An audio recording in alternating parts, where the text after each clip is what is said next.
Fala pessoal, tudo bem? Meu nome é Luca e sejam muito bem-vindos ao vídeo. Esse vídeo aqui é sobre o primeiro Tech Challenge da Postec de IA para Devs da FIAP. E o desafio desse Tech Challenge aqui era desenvolver um modelo de Machine Learning capaz de prever os custos médicos individuais cobrados pelo seguro de saúde. Tá?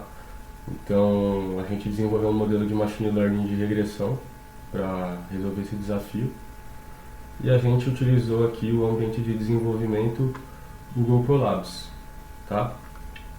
Bom, a nossa base de dados a gente teve que criar, não tinha de onde importar, então a gente criou a nossa base de dados usando o ChatGPT Spreadsheet, que é uma versão do ChatGPT especializada na criação de planilhas Excel, arquivos CSV, tá? Então, e o nosso projeto a gente dividiu em algumas principais etapas aqui, que são importação das bibliotecas, leitura dos dados, análise exploratória dos dados. Então aqui a gente consegue tirar alguns insights, ver a distribuição dos dados, né, como estão.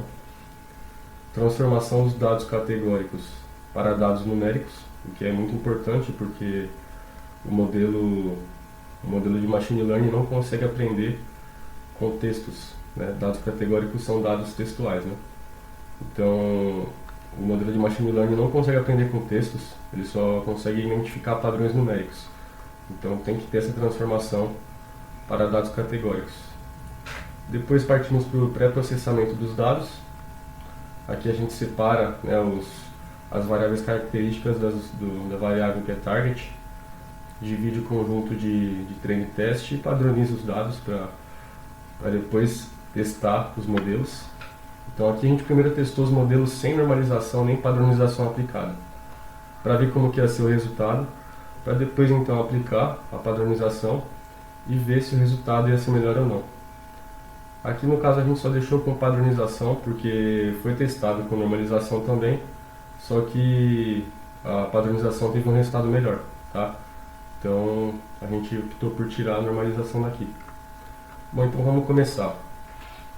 Antes de partir para qualquer aspecto técnico, é fundamental ressaltar a importância de se entender o cenário, entender o contexto que está sendo abordado aqui.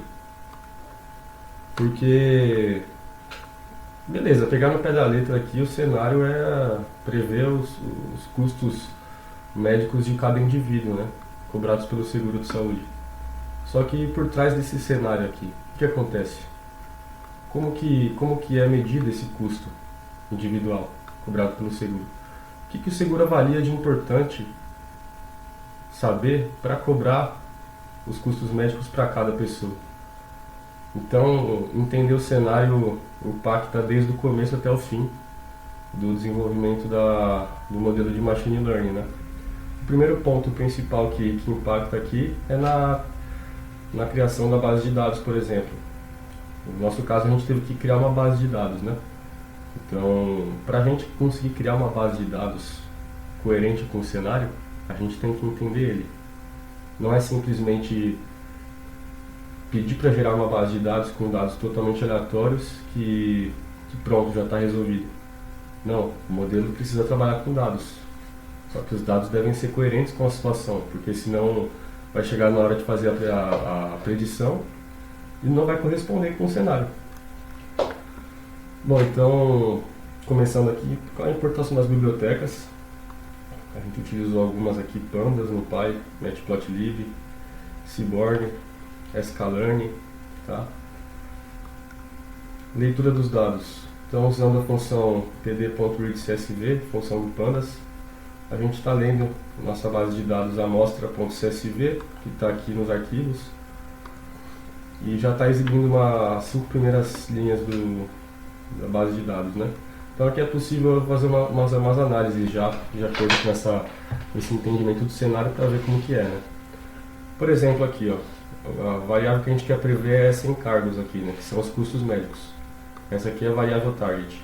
E essas todas aqui restantes são as características, né? São as features. Vamos pegar a primeira pessoa aqui, tem 62 anos, Eu coloquei umas estatísticas aqui, uns dados aqui. Quanto maior a idade da pessoa, mais ela tende a gastar, porque mais reparos na saúde ela tem que fazer, normalmente, né? Um IMC regulado, a pessoa tende a gastar menos. Então, um IMC de 18,5 a 25, por exemplo, tende a gastar menos. Um IMC que já está um pouco desregulado, aí tende a gastar mais, de 25 para cima. Filhos, normalmente quanto mais filhos uma pessoa tem, mais ela gasta. E fumante, se uma pessoa fuma, ela tende a gastar mais do que quem não fuma, por consequências na saúde também, né? Então, já pegando aqui fazendo as primeiras análises aqui, já é possível ver que essa pessoa que tem 62 anos, tem um IMC desregulado, tem bastante filhos e fuma, tem um custo médico aqui altíssimo se for comparar com essa pessoa que tem 18 anos, um IMC próximo do regulado, uma quantidade menor de filhos e não fuma. Já é a metade, mais que a metade, né, do custo médico dessa pessoa que tem essas, vamos dizer, problemas de saúde aqui, né? IMC desregulado, fuma, tem uma quantidade alta de filhos, então os custos médicos são baseados em todas essas variáveis aqui, tá? Bom, seguindo aqui para ver se existem colunas, se existem dados nulos nas colunas, estou usando a função snu.sum aqui para verificar. Não tem nenhum dado nulo em nenhuma coluna, então não precisa fazer nenhuma tratativa. Aqui eu estou verificando se existem linhas duplicadas na tabela. Caso tivessem, eu excluiria por aqui drop duplicates para evitar que dados repetidos ficassem na tabela, né? Partindo aqui para a análise exploratória dos dados. Aqui a gente vai ter exploração visual dos dados, para a gente conseguir entender a relação entre as variáveis. Aqui a gente, como eu falei, a gente pode tirar alguns insights valiosos, de acordo com essas análises, né? E depois usar alguns gráficos de dispersão para visualizar as relações entre as variáveis. E a relação das variáveis com a variável de encargos. Então, começando aqui vendo as linhas por colunas do dataset. Então, existem 3.000 linhas para 7 colunas. Nesse df-info já dá para tirar algumas informações legais também. Dá para tirar, novamente, se existem linhas nulas nas colunas aqui, por exemplo, ó, non-null count. Então, quer dizer que aqui não tem nenhuma linha nula, né? Estão as 3.000 linhas preenchidas em todas as colunas. Mas poderiam ter linhas faltantes aqui. Então, já seria possível ver se existem linhas nulas nas colunas, né? Aqui eu consigo ver os tipos dos dados, se é int, se é float, se é object, no caso são dados categóricos, né? Dados textuais. Quantos dados textuais tem, quantas colunas de dados textuais tem, quantas colunas de dados inteiros tem, quantas colunas de dados floats tem, tá? E beleza. Aqui eu estou exibindo uma descrição do DF, né? Novamente aqui só para análises, né? Eu consigo ver também a contagem de linhas em cada coluna, mas aqui é para cada coluna numérica, tá? Só dos tipos numéricos. Aqui já são para todas as colunas, aqui são para colunas numéricas, tá? Então aqui são estatísticas das colunas numéricas. Então aqui valor mínimo de cada uma, valor máximo, né, a média de cada uma. E aqui eu começo a plotar histogramas para visualizar a distribuição desses dados numéricos, para ver como que eles estão distribuídos. Então aqui é possível ver, né, a distribuição de IMC, de encargos, de idade, quantidade de filhos. Tá? Filhos está picado assim porque não existe um filho e meio, né? Não existe meio filho, então não tem como existir dados aqui no meio, só dados inteiros, né? 0, 1, 2, 3, 4 e beleza. Começando com as análises de dispersão, para tirar alguns insights valiosos aí, para ver como que os dados estão se comportando, né, em relação a encargos. Então, bom, eu coloquei um comentário aqui com essas variáveis, eu consigo ver como que as variáveis estão se comportando com a variável encargos. qual que é a relação das variáveis com a variável encargos. Então aqui eu estou primeiro vendo de idade com encargos, e aqui está bem distribuidão assim, né, os dados bem espalhados, mas é possível ver a linha de tendência. Aqui são os dados de idade e aqui são os dados de custos médicos. É possível ver que, com o aumento da idade, os custos médicos vão aumentando também. Tá vendo?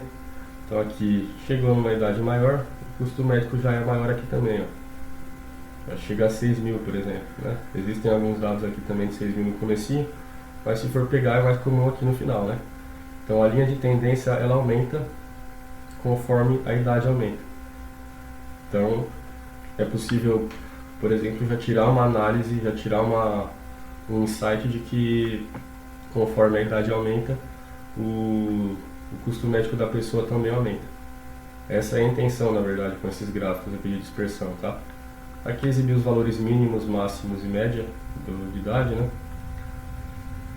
E aqui a análise de dispersão de IMC com encargos.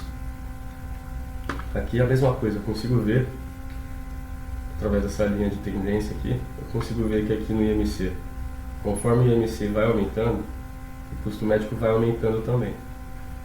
É possível ver que aqui no começo existem custos médicos, né? 15 se for ver também tá meio desregulado, né? Mas aqui estão poucos, o custo médico não está tão... poucas pessoas com custo médico alto aqui, né? Conforme vai aumentando, 20, 25 já está um ponto que já começou o desequilíbrio já no IMC da pessoa. Já está começando a ficar meio desregulado. Se for traçar uma linha reta aqui, ó, já tem uma concentração de dados maior aqui, né? Entre 20 e 25. E de 25 para 30, aí já aumentou a concentração pra caramba, né? E o IMC está aumentando aqui, ó. 5 mil, 6 mil. Então é possível ver também que, de acordo com o aumento do IMC, o custo médico da pessoa aumenta também, tá? E com quantidade de filhos a mesma coisa. Aqui é bem claro, né? É possível ver bem nitidamente essa relação, né? Conforme a quantidade de filhos aumenta, o custo médico de 5 mil vai até 6 mil, então aumenta também. Essa linha de tendência é bem chamativa aqui, né? Bem nítido, né? Então, ok, é possível ver que as variáveis numéricas, todas elas têm bastante relação com a previsão da variável encargos, né? É possível ver que todas as variáveis numéricas têm muita influência sobre a variável encargos. Todas elas influenciam muito no custo médico de uma pessoa, né? Então, aqui eu fiz algumas análises com box plots, só para ver como está essa distribuição desses dados e ver se existem alguns valores atípicos aqui, alguns outliers. E em idade não tem, está bem distribuído aqui, somente em IMC. Em IMC tem uns valores acima e uns valores abaixo do padrão, da média, né? E em filhos também está bem equilibrado aqui, né? Bom, agora partindo para o ponto, sim, vou dizer o ponto G da questão aqui. Transformação de dados categóricos. Essa etapa aqui é importantíssima porque o modelo depende dos dados para ele conseguir aprender. E como foi visto lá em cima, como foi visto aqui em cima, existem as colunas, né? Existem todas essas variáveis que influenciam no preço, no custo médico, né? Todas essas variáveis influenciam no custo médico. Todas elas fazem a somatória para resultar no custo médico depois, né? Então, por mais que a variável fumante seja categórica, região e gênero sejam categóricas, não quer dizer que elas devem ser descartadas da base de dados. Quer dizer que se elas forem importantes, devem ser convertidas, devem ser transformadas em valores numéricos para poder serem utilizadas na previsão, tá? Então aqui tem as técnicas Label Encoder e One Hot Encoder. Qual delas aplicar? Né? Aqui foram utilizadas as duas. Por quê? Bom, na coluna gênero e região, principalmente. Vou pegar essas duas aqui, tá? A técnica de label encoder transformaria o masculino em 1, em 0, e o feminino em 1. Tá? E na região transformaria leste em 0, norte em 1, oeste em 2 e sul em 3. Tá? Por que não dá para fazer dessa forma? Porque o modelo pode acabar fazendo a confusão de entender que sul, por ser o número 4, é mais importante do que leste, que é número 0. O modelo também pode entender que feminino é melhor por ser true em comparação com o masculino, que é false, ou vice-versa, entender que o masculino é true em comparação com o feminino, que é false, 0 e 1. Então pode acontecer algumas confusões no aprendizado do modelo, quando são dados assim, quando são dados que não existem em posição hierárquica. Esses dados não são hierárquicos, né? Masculino e feminino são dados totalmente iguais, não tem grau de importância em nenhum deles, assim como na região também. Então quando você aplica o label encoder, gera uma ordem numérica hierárquica, né? Porque se for ver não faz sentido nenhum, 0, 1, 2, 3. Para o modelo, o que significa isso? Nada, a não ser uma ordem numérica hierárquica, né? Que vai de 0 até 3. Então o modelo pode acabar fazendo confusão com esse tipo de abordagem, e aí pode atrapalhar no aprendizado do modelo, tá? E com a coluna fumante? Com a coluna fumante, aqui a gente pode ver que existe sim já uma categorização hierárquica nos dados aqui. Então sim e não. Os dados são sim e não. É como se fosse true e false. Como se fosse true e false. Correto? Ele fuma, true. Ele não fuma, false. Então aqui eu poderia utilizar o label encoder porque ele se encaixa, porque ele é aplicável nesse caso. Porque no caso aqui já tem uma definição, já tem um valor true e um valor false aqui, entendeu? E aí no caso então dessas duas colunas foram aplicadas o on-hot encoder e para a coluna fumante o label encoder. Tá? O on-hot encoder ele vai transformar as colunas aqui, como visto aqui, ó. Antes era somente a coluna gênero, né, com dados masculino e feminino.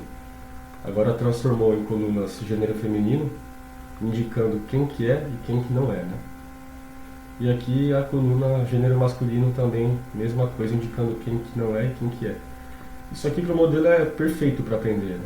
Isso aqui é perfeito para o modelo aprender porque está estampado, né? Agora existem dados que comprovam se é ou se não é. É perfeito para o modelo aprender. E a região foi a mesma coisa, tá? Existia só a coluna região com 4 valores de região dentro dela. Agora foram criadas 4 colunas de região ao todo, com valores true ou false também, para falar se a pessoa é dessa região ou se não é. E a coluna fumante simplesmente converteu para 1 ou 0 os dados que tinham dentro dela, tá? Então, bom, beleza. Aqui eu estou instanciando o label encoder para aplicar depois para a coluna fumante, né? Apliquei o label encoder, fit transform, coluna fumante. E aqui estou instanciando o on-hot encoder, aplicando então nas colunas gênero e região, para depois converter elas e juntar num data frame final, para ficar todas as colunas transformadas em valores numéricos, para então começar para seguir com o processo, né? Aqui eu fiz uma matriz de correlação para analisar a correlação entre as variáveis. Então aqui eu consigo analisar a correlação de idade com IMC, analisar a correlação de idade com filhos, idade com encargos, tá? Então aqui eu consigo fazer análise de todas as variáveis com todas elas. E aqui eu plotei um mapa de calor para visualizar. Eu acabei não dando. Beleza? Deu erro porque eu não. Nem core matriz. Ah, tá. Erros acontecem, né? Beleza, não tinha instanciado esse core matriz aqui, né? Então, beleza, agora. Correto. Aqui novamente, que é a visualização desses números todos aqui, só que num gráfico de calor que visualmente eu acho bem melhor, né? Aqui eu consigo novamente analisar a correlação entre as variáveis. E olha que interessante. Variável fumante com a variável encargos, olha o valor de correlação que elas têm. 0,83, altíssimo. Tá quente aqui, tá pelando, tá fervendo. Então, a variável fumante tem um grande peso na definição do custo médico de uma pessoa. Se a pessoa fuma ou não, é um valor, é um fator importantíssimo, né? E aqui temos outras variáveis também que tem uma grande influência, como filhos também, quantidade de filhos, obviamente tem uma grande influência no custo médico de uma pessoa. IMC também, idade também. Se for ver, as outras variáveis também tem, né, seu peso ali, né?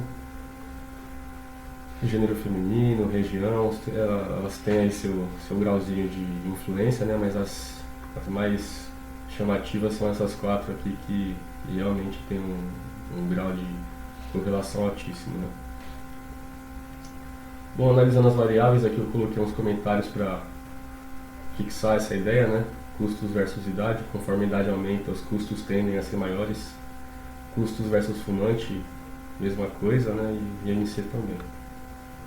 Então aqui, analisando agora numericamente a relação das variáveis com encargos, mesma coisa, né? 0,82, então quer dizer 82%, aqui arredondou porque partiu para duas casas decimais, né? Aqui está com 6 casas decimais, né? Então arredondou porque passou de 5 aqui, né? 0,827, então colocando em duas casas decimais fica 0,883, né? Então aqui novamente os valores, só que em formato aqui estatística, né? Assim, né? Bom, partindo para o pré-processamento dos dados. Aqui eu vou separar as features do target. Vou dividir os dados em conjuntos de treino e teste e vou padronizar eles, tá? Então vamos lá.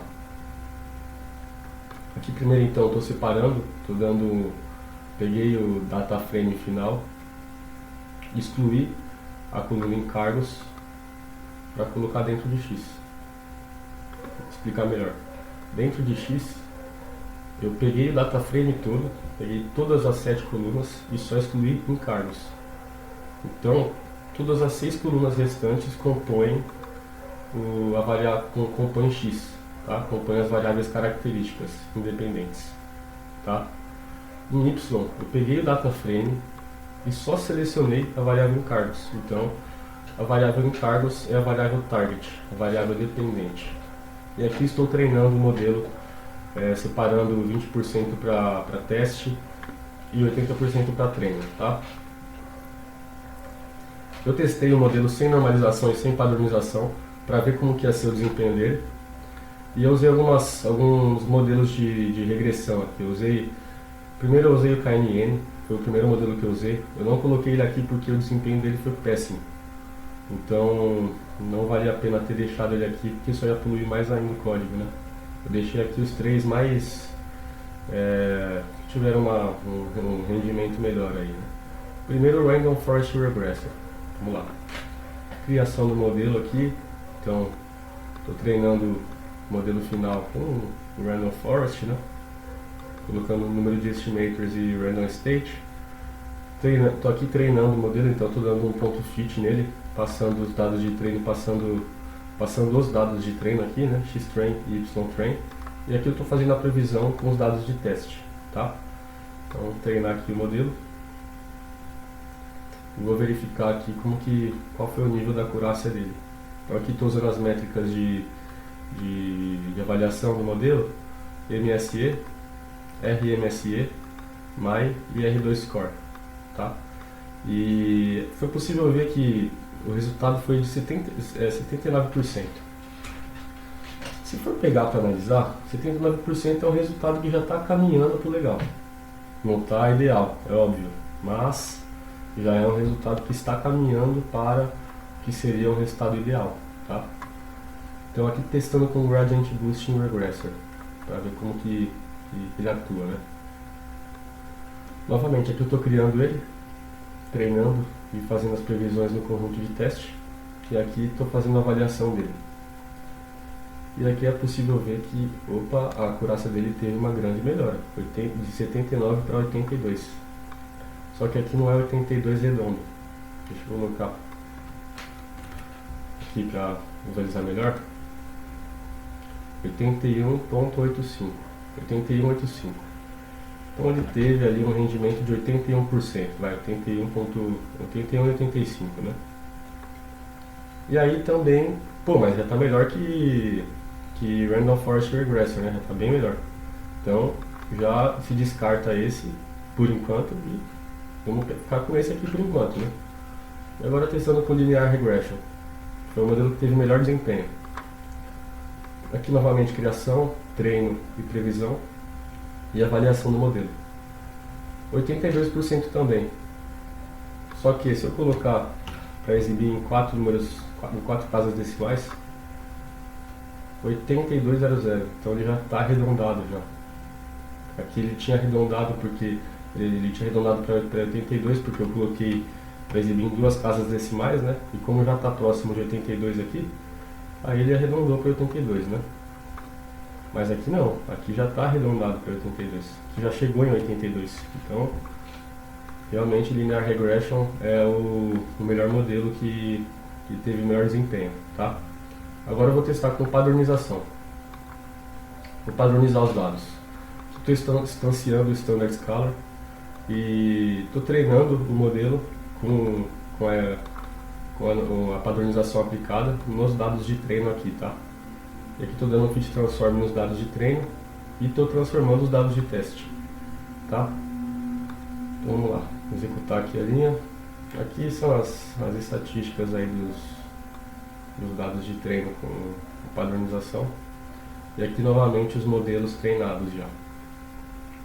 Random Forest Regressor, Gradient Boosting e Linear Regression. Bom, o resultado final, depois de eu ter padronizado o modelo, nenhum dos 3 modelos teve um impacto. Nenhum dos 3 modelos mudou o resultado, mesmo depois de aplicar a padronização.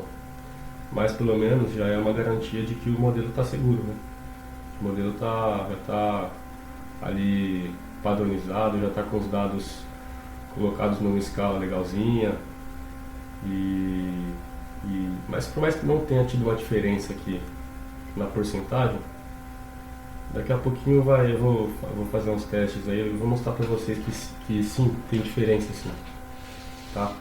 Então aqui Random Forest Regressor, o score continua o mesmo aqui.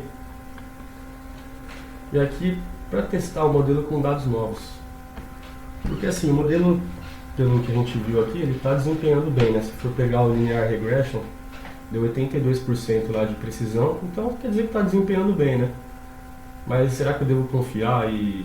tá bom, se está com 82%, então vai para cima, tá certo. Ou será que é melhor eu testar com novos dados, pegar dados que ele não conhece para ver se realmente essa previsão dele está boa.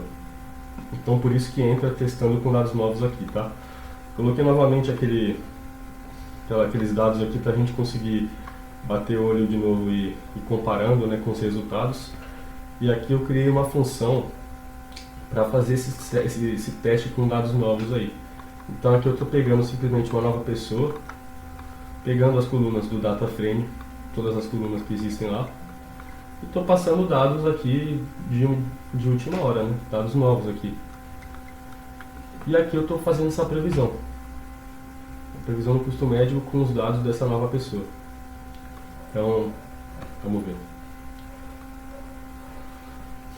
A previsão de custo médico foi de 3.093. Se eu quiser fazer um teste, por exemplo, deixa eu pegar a idade da pessoa e aumentar para 45. Para ver se esse número altera ou se continua o mesmo, se está funcionando mesmo ou não. Né? Eu vou colocar 45 de idade aqui, o MC eu vou deixar regular.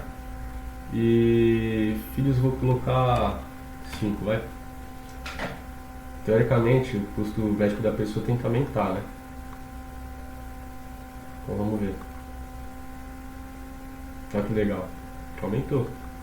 Então quer dizer que ele está conseguindo realmente entender o nosso modelo aqui realmente conseguiu entender qual que é o cenário, o que está acontecendo aqui, qual que é o contexto. Ele conseguiu realmente entender que essas variáveis aqui sim têm um impacto na variável em cargos. Tá? Vou fazer só mais um teste aqui, só para a gente ver. Deixar uma pessoa com 25 anos de idade, que não fuma e que não tem filhos. Tá? Vamos... Teoricamente tem que abaixar bastante aqui o custo médico dela, né? Olha só que legal. Então, perfeito. Por mais que seja o Random Forest Regressor que tenha sido que teve o desempenho piorzinho assim dos três, mesmo assim está conseguindo fazer a previsão, né? Então eu vou voltar os dados aqui para 40 e para fumante e para um filho, para a gente comparar o resultado com os outros modelos, tá? Então vamos lá. Aqui o resultado foi 3.342. Legal. Bora então para o próximo modelo, Gradient Boosting Regressor. Aqui novamente, né, deu o mesmo resultado que no outro, sem padronização aplicada. E aqui vou testar com dados novos novamente, só chamando a função, porque a função já foi criada aqui em cima, né? Então, vou testar aí com novas funções. Ó, com os mesmos dados dessa função, com os mesmos dados que estão aqui, a previsão usando o modelo de Random Forest Regressor foi que o custo médico da pessoa com esses atributos aqui seria de R$ 3.342,44. Tá? Aqui, usando o Gradient Boosting Regressor, já seria outro resultado, 3.309. Diminuiu, né? Diminuiu. Então, tá mais preciso esse valor aqui do que esse. Olha que legal, dá para comparar. Agora eu consigo comparar, ter de fato aí um retorno de qual modelo está prevendo melhor, mais precisamente, né? E aqui por fim aplicando com Linear Regression. Vamos lá. Aqui novamente não teve alteração no resultado e vou testar. Vamos ver qual que é o resultado que dá aqui. 3.334. Aqui ó, 3.309, 3.334. Teve um aumentozinho. Legal. Só que, então quer dizer que esse resultado aqui está mais próximo da realidade. Esse resultado aqui levando em conta esses novos testes feitos aqui, esses novos atributos passados aqui para a nova pessoa, quer dizer que com o modelo de Linear Regression estão mais próximos do que realmente seria cobrado. Tá? Então o intuito desse teste com novos dados é basicamente isso. Você testar o funcionamento do seu modelo de Machine Learning para ver como que ele está, para ver se ele está reagindo bem com novos dados sendo inseridos, né? E se ele está conseguindo realmente fazer predições com um conjunto de dados, né? Aqui eu coloquei mais alguns gráficos aqui para a gente conseguir ver os valores reais com os valores previstos, ver a comparação entre ambos. Então, aqui tem a linha de tendência, aqui tem a linha tracejada, é a linha dos dados reais, né? E essas bolinhas azuis espalhadas são os dados previstos. E aí pode acontecer de pensar, pô, mas tem alguns dados aqui fora da linha, né? Não estão totalmente encaixados aqui na linha. Não seria ideal eles estarem totalmente retilíneos com a linha dos dados reais aqui? Não, porque aí poderia significar que o modelo está enviesado, poderia significar que o modelo decorou todos os dados. Esse resultado aqui de 82% significa isso, o modelo está aprendendo, o modelo aprendeu, ele não decorou. Se tivesse dado 1.0 aqui, pô, é um resultado maravilhoso, né? Altão, bem alto, 1.0, não, é um resultado ruim, porque mostra que o modelo somente decorou os dados, ele não aprendeu de fato. Aqui poderia ter dado, fazendo esses testes aqui, poderia ter dado erro, poderia ter dado umas previsões sem pé nem cabeça, por conta que o modelo não aprendeu, ele decorou, entendeu? Então, essa distribuição dos dados aqui Eles estão acompanhando a linha, estão bem próximos da linha, porém não estão perfeitos. E essa é a perfeição. Por eles não estarem perfeitos, é a perfeição. O modelo realmente aprendeu a lidar com os dados e aprendeu a fazer a previsão que eu quero que faça, entendeu? E aqui eu estou verificando os resíduos, estou pegando esse gráfico de dispersão para analisar somente os resíduos, ou seja, os pontos que estão fora da reta, né? Por que é legal verificar os resíduos? Aqui eu consigo ver como que estão distribuídos. Aqui é possível ver que eles estão totalmente aleatórios aqui, né? Não tem um padrão, não tem uma curva de resíduos aqui, por exemplo, ou não existe um funil de resíduos aqui seguindo, né? Eles estão totalmente aleatórios. Isso é bom, porque quer dizer que alguns dados aleatórios ali, existem alguns resíduos. Não é nada em específico, não é nada enviesado, não é em nenhum ponto específico do modelo. Então, o que é totalmente normal, né? Os seres humanos também, a gente aprende as coisas e tem alguns pontos fora da curva aí que a gente fica alguns resíduos assim espalhados, né? Então, o modelo aprendeu bem legal desse modo aqui, tá? E agora eu apliquei o p-value na regressão linear, que ele é mais aplicável para modelos de regressão simples, assim, lineares, né?